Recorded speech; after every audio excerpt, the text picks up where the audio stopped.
Welcome to today's daily report market analysis videos with me, Richard, Paramarket Analyst at Hantec, on Thursday the 13th of February. There's been a sharp move actually again, and a shift in the market risk appetite, and that's a shift negative. We've seen overnight the Chinese have changed the way that they're recording the coronavirus number of cases. And subsequently there's been a significant spike higher in the actual recordings of those cases, and what we've seen is subsequently a big move back out of risk and into safety again. So that means that the yen is strengthening, that means gold is strengthening, that means the bond yields are back lower again, it means equities are under pressure, and we've started to see the S&P 500 futures 0.5% lower. Interesting though that 0.5% lower, it doesn't even entirely unwind yesterday's gains on the S&P 500, which were 0.7%, or 0.6%. It really does suggest that how the market is responding to this coronavirus in the next couple of days could be very intriguing, because previously this week the market had been starting to anticipate or starting to price for a more a topping out of the coronavirus, and how this new methodology sort of impacts on markets will be interesting, because obviously there's been that initial knee-jerk out of risk and into safety.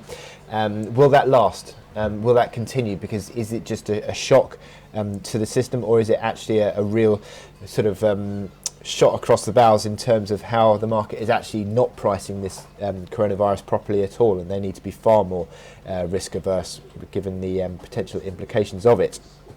So subsequently we have seen markets falling today.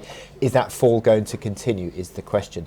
Now what we've seen is the oil price coming back low. Oil price was starting to find its feet again, but it's fallen quite sharply intraday today, back from $52 on the WTI. That is 52 area, that is a key resistance on the technical analysis chart there of WTI, but we've seen the market falling back again today. Now how the dollar responds in this scenario is also interesting, because what we've seen obviously is how the Chinese yuan is weakening on the back of that, but if you look at how the majors are reacting, the dollar index is actually falling. So we saw euro dollar breaking down below 108.75 yesterday. That was the key low dating back to October, which was actually over a 2-year low. 2.5-year low there. So euro dollar breaking down yesterday, but rebounding today. Euro dollar is oversold.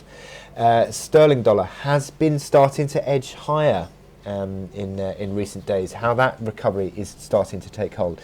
Dollar yen, well, I'll talk about the technical implications of all these in a bit in my charts, but dollar yen back around the 109.70 mark. So some very interesting moves on these dollar charts that we're looking at here.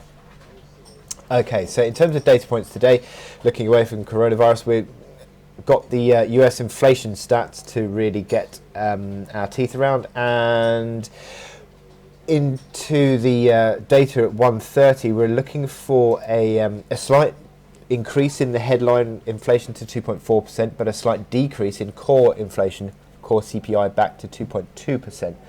So any sort of movement around those numbers will be market moving, certainly for the dollar, you'd imagine. You've also got jobless claims at 210,000. Last week on jobless claims, they fell to their lowest since March last year, and they're expected to tick back higher again. But it just shows again how the US labour market remains pretty solid in the States. So we've got that to look forward to today. Now, my chart of the day is Australian dollar. Now, we saw the Aussie dollar versus the US improving in the last few days. That improvement has now brought yesterday the market back to a pivot line and a confluence level around the 67.50 mark. 67.50 was that November low. It actually was the traded high yesterday before falling over. Fell over a bit today as the risk aversion started to come back in, but the market has reacted positively to that falling over with a rebound above 67 figure. Now look at these momentum indicators. You've got a bullish divergence on RSI, you've got MACD lines which are threatening to bull cross, you've got the stochastics which are starting to pick up as well.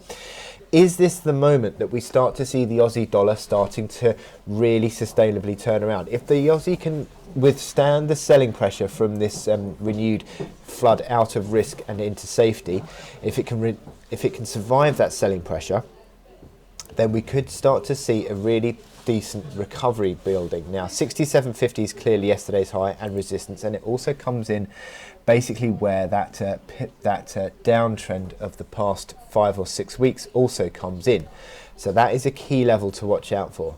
On a move above 67.75, that would be a decisive recovery starting to gain traction. So we are looking for this to be around about, well, it is sort of trading around a key crossroads area. And you can see 67.50 to, 67 to 67.10 is sort of a decent pivot area really in the last couple of weeks on the Aussie dollar. So finding support above that was important overnight, and if it can continue to hold that, then the improvement may well find traction and start to break through 67.50. So this is a very interesting chart, I think, to watch. Obviously the Aussie is a gauge of risk appetite, so again, it is a very much a currency in focus given the coronavirus, that the developments we've had in the last 24 hours.